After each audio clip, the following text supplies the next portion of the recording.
انا مره باقي نمشي معاكم شي مكان نبقى خوينا في دارنا صافي.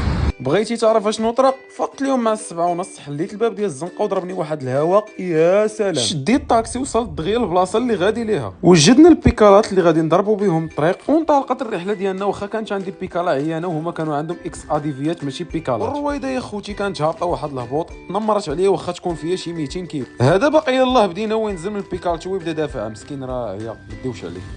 السلام عليكم. البلاصه اللي غادي ليها كيبان لك غير الخلا والقيفار وشويه ديال الكلاب، واقيلا الكلاب نقارضوا ياكو. فين ما كتبان ليا شي بلاكه كنقول الله قربت، ولكن ما تخموش كيغبروا حتى كيغبروا وكنجيبهم. من بعد ما استراحينا هزينا عاوتاني البيكالات، ولكن هاد المره ما غاديش نشدوا الطريق، غادي نمشيو باش نفطروا. خديت واحد العصير يا سيدي باش نبرد على داك القلب ديالي، حيت الطريق اللي ضربت كنت غنموت. حتى كتقول تفوت تفكيت وعاوتاني كتعاود تشد الطريق، ما عندك ما دير، هذه هي الحياه. جلسنا شربنا واحد القهيوه وعاودنا شدينا الطريق، وواحد طلعه يا خوتي ما نعاودش لكم كنت غادي نموت. وكتوصل الهبطه كنفرح وكيعجبني الحال بحال ما هكا. اوه يا سلام يا سلام يا سلام يا سلام. ايوا وجاءت في الاخر الكارثه العظمى، تبيست لينا البيكالا وبقينا في الخلا.